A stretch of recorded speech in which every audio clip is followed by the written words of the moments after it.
Alright guys, I wanted to get into some theory crafting, or maybe like a deck concept video. It's not so much a deck profile. This is a 40 card deck, but it's more of like a jumping off point to kind of explain the concept and a little bit of the combos or the idea behind it. But we're going to go over, I guess, what I'll call Dark Satellarknights, or Lair of Darkness Satellarknights, or whatever the name is, we'll figure it out. But let me know in the comments what you think. I'll just jump in and get the list out of the way, and then we'll go over a few of the combos. So for the Satellarknights, we're going to play 3 Deneb. He's like a Stratos. When he's summoned, you just search for a Satellarknight monster.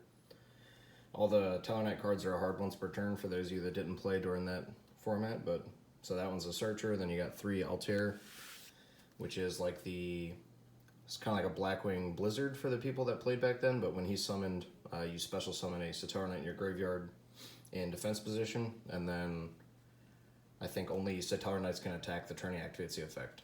That probably doesn't come up too often, but I guess it could. 3 of this guy, who I'm not going to try to pronounce, but basically he's a Foolish Burial. When he's summoned, you can send a Satellarknight monster from your deck to the graveyard, and then 2 of Vega.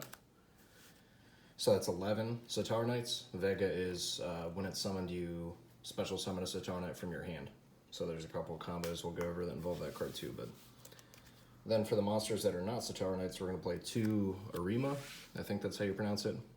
Basically, he's the terraforming. You discard him to search for Lair of Darkness. The utility behind this card, as far as like tributing your opponent's monster to draw, I kind of like having that over. You'll see that we play terraforming coming up, but I like having 2 of this and 2 terraforming instead of 3 and 1, or maybe 3 and 0, but it's just a good utility. And then I have some standard kind of hand traps. These can be whatever cards, maybe just to give the deck a chance going second when you lose the die roll, but I have, there's probably an argument to play Veiler over Ghost Ogre sometimes, or whatever, but, or more importantly, Transients. When we get that, I think they change the name to Impermanence or whatever, but the trap card that's like a Veiler that comes out like next week. So that's the monsters. For the spells, basically you're trying to turbo this card out along with Constellar Diamond, or Satellarknight Constellar Diamond, the Exceed, so I'll go over that when we get to the extra deck, but this card's a focal point of the deck. 2 Terraforming. There's some builds of this that I thought about making where you play Summoner Monk, so you'll play maybe 3 Terraforming, and you could go like 1 less of the dark discard for Lair of Darkness guy, Aram. But for this version, just for the sake of testing and drawing out combos and stuff, I just wanted to keep everything kind of like a neutral balance, 2 and 2. So then there's this card, which I like went back and forth in my head a lot. Satellarknight Skybridge. It's a quick play.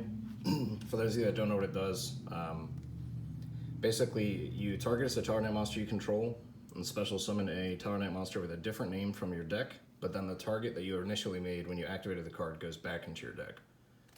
That sounds incredible. It's like an emergency teleport on crack, but the downside is that as long as you control the newly summoned Tellarknight monster, you can't special summon any monsters except for Tellarknights, but there's still a few combos that this card seems really good in when you're just trying to turbo out one particular extra deck guy, so it's also hard once per turn to activate it.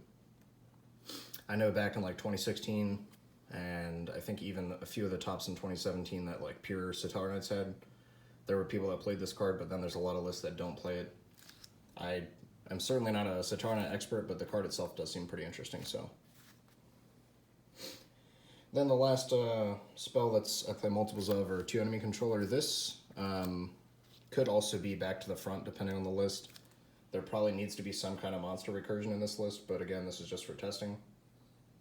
You could probably cut 2 of these and 2 of the traps in the list to put like 2 back to the front and 2 called the Haunted, because that's traditionally what Satellarknights want to do. They want to do a whole bunch of kind of chain summoning effects on your opponent's end phase and then be able to reuse the effects on your own turn. So, but I like this card, Lair of Darkness, a lot, so I'm going to test that out.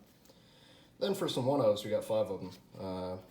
some of these just don't really need explanations. Foolish, Monster Reborn, Upstart, so that we're playing 39 cards, Rhoda, and Soul Charge. The deck doesn't have any other way to search outside of Rhoda. I mean, Deneb, I guess, but compared to like Fire Fist, which obviously Fire Fist is not like a meta deck right now, but they have Tenki. So with Rhoda being at 1, it's probably part of the reason that Satellarknights kind of fell off a little bit, but still gonna play it. These are all good one-ofs. They don't need too much explanation. Then for the traps, we're just playing 2 of the Satellarknight Alpha, which is kind of like a Solemn Judgment that lets you draw a card, but you have to tribute a Satellarknight monster to activate it. And then we play actual Solemn Judgment and 4 other Solemns, so the 3 strikes and the 1 warning. Chances are this is way too many traps, but you're not going to draw multiples. The games usually don't last super long, so even if you draw like 2 of these in any combination in the opening turn or the second turn of the game, it seems pretty good. So that is the main deck. For the extra deck, this is probably not optimized, but there's been a little bit of thought put into this, and some of this will make more sense when we go over the combos. But for links, you just play Isolde. This card's really good.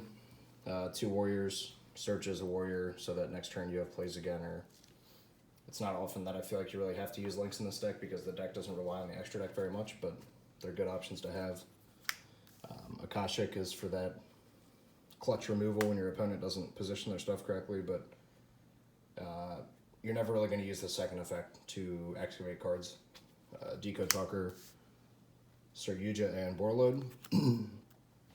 These don't get turboed out like they do in most decks nowadays, but if you, in theory, play like Back to the Front or Call the Haunted, and you get an end phase, whatever his name is, Altair, to special summon like a Deneb or whatever and search, so that way you kind of stacked up 2 monsters. And if your Deneb searched another Altair on your own turn, you could summon and kind of extend off of that. So that's it for links. And then for the Exceeds in the extra deck, we're playing 2 of this Dark Tellarknight. I'm not going to pronounce that, but basically this guy is a big part of the combo. He's 2 Tellarknight monsters, and then you detach material, discard a card, and you can kind of rank up into another light Tellarknight monster from your extra deck. So he's the way that you can sort of cheat out Diamond. And this card is the entire reason that I made the deck. This card's bonkers. It's a lot to read, but basically,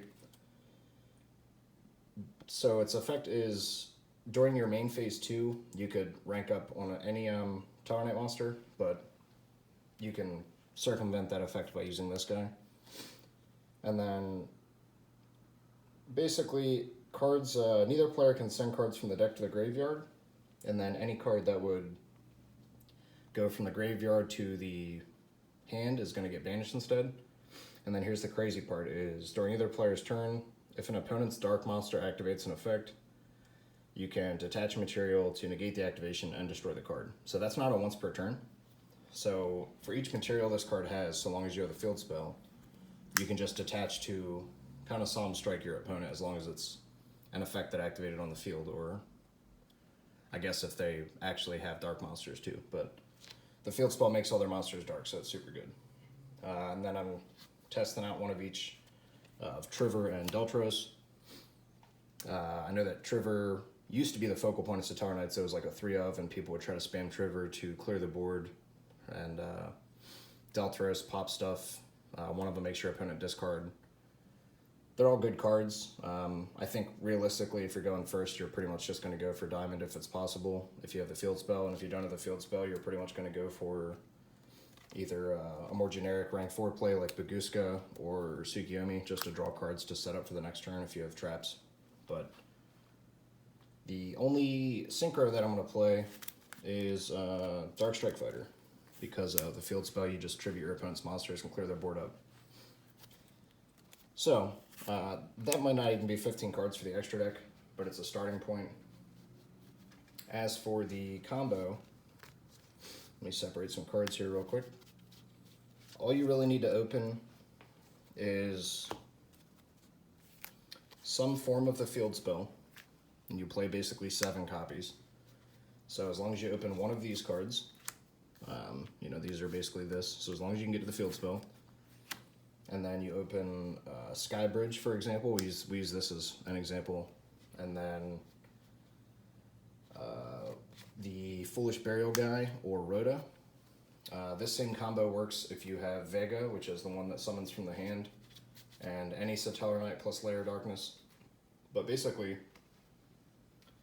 you would just go, if this is my hand, I'll keep my hand down here, you'll normal summon Foolish Burial guy, and he's going to Foolish a Deneb, and then you can activate the field spell whenever, it doesn't really matter, so we'll just say that this is activated. Then you play Skybridge, target your Foolish guy to put him in the deck, and then summon a different name Satellarknight from your deck. So you get Altair. This goes away. Altair's effect will special summon the Deneb. Deneb's effect will search, so we'll just search whoever. We can even get the same guy that we started with. So now you can overlay for this Dark Tellarknight guy. His effect is to detach a material, discard a card, and then rank up into Diamond. So just like this kind of 3-card combo is Diamond with 2 materials and the field spell. Keep in mind you'd have 2 to 3 other cards in your hand depending on kind of what you drew and if you're going first or not. But that is the quick version of what we're trying to do here. Is we're just trying to get to the field spell plus Diamond.